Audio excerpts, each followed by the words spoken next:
Bonjour et bienvenue dans un nouvel épisode de votre émission Art Inside. Cette fois-ci, nous sommes partis à la rencontre de mademoiselle Lotte Kroes. Artiste un peu particulière, vous verrez, sa technique n'en est pas moins.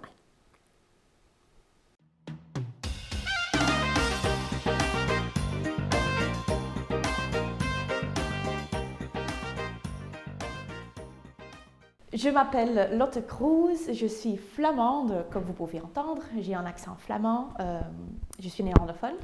Et je suis née à Tiene, à Tirlemont, en 1991. Depuis combien de temps faites-vous de l'art? Je fais de l'art depuis 5 ans. J'ai commencé à peindre pendant la crise sanitaire, parce qu'il n'y avait pas grand-chose à faire. Et donc là, j'ai découvert vraiment que c'est quelque chose qui me plaît. Vous n'êtes pas la seule dans votre famille qui fait de l'art. Je suis, disons, la troisième génération dans ma famille qui fait de l'art. Donc moi, je suis spécialisée dans l'acrylique. Ma grand-mère, elle a fait, ou elle faisait, maintenant elle est trop âgée pour peindre, mais elle faisait l'huile. Et ma mère est spécialisée en l'aquarelle.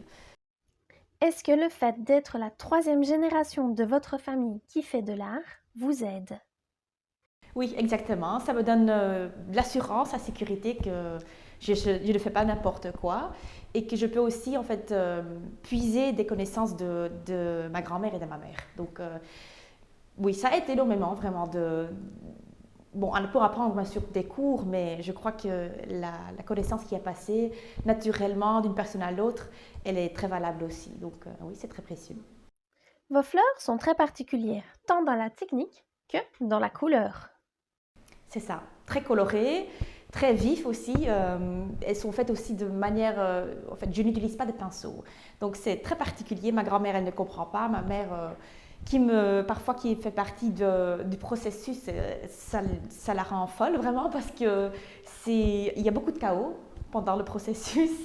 Parce qu'on verse l'acrylique, donc on verse, on souffle, on utilise un sèche-cheveux ou un moyen qui souffle et donc parfois ça crée un bazar autour de la peinture. Ça ne se voit pas maintenant, mais le résultat bien sûr, le résultat est bien, mais le processus c'est un peu sale, je dirais, oui. Vous n'êtes jamais sûr du résultat quand vous déposez l'acrylique sur le tableau. Exactement. On a une idée, on peut avoir une idée surtout des couleurs, de la composition des couleurs, la composition des fleurs aussi, mais au final, ça reste un peu une relation entre le contrôle et peu de contrôle en fait, et laisser aller le contrôle. Donc oui, c'est un équilibre qu'on cherche toujours. Vous ne savez donc pas reproduire 2 fois le même tableau. C'est vrai que c'est difficile de faire la même chose, mais je crois que c'est toujours difficile de faire la même chose. Quelqu'un qui fait du figuratif ou qui utilise un pinceau va dire aussi la même chose que faire la même chose, faire la même peinture, ce n'est pas évident. Même chose pour moi et encore pire. Hein, donc, oui, je ne peux jamais créer la même chose. Non. D'où vous est venue l'idée de peindre de cette manière-là? Je crois que ça me va très bien, ma personnalité, vu que je suis quelqu'un qui n'a pas énormément de patience. Donc, je crois que plus tard, ça va venir, mais je crois que c'est un bon début dans l'art de l'abstrait. Et aussi comment dire, ça va assez vite. Hein. Donc, on verse et donc on ne doit pas rester sur la même partie de la peinture pendant des heures, disons. La technique vous convient bien actuellement. Dans la saison de ma vie où je suis maintenant, je crois que plus tard je vais évoluer. Maintenant, déjà, je fais des démarches pour aller plus loin, de faire d'autres choses, mais pour le moment, vu que ma vie est assez occupée, je crois que ça me va bien. Oui. Vous avez des projets d'évolution dans votre art? Oui, je crois que c'est important de toujours évoluer. Donc maintenant, je fais un cours en ligne même si c'est pas forcément, je prendrais bien aussi un cours peut-être dans l'aquarelle, juste pour découvrir et aussi pas rester dans la même chose, de vraiment intégrer différents éléments. Je crois que c'est important aussi d'être inspiré. Donc, même juste aller regarder d'autres peintures, d'autres artistes, parler à d'autres artistes, ça peut vraiment déjà ouvrir la perspective. Vous avez le projet de créer une entreprise pour votre art. Oui, je crois que Je vais lentement commencer à créer une entreprise aussi. Donc maintenant, je le fais officiellement avec une carte artiste, mais c'est assez limité au niveau légal. Donc je crois qu'il est temps de vraiment, oui, d'aller un peu plus loin aussi à ce niveau-là. Vous venez quand même de loin. Exactement. J'habite à Grimbergen, la ville de la bière, et c'est à 1h30 d'ici. Donc on a fait un beau chemin pour venir ici. La distance reste importante pour un artiste?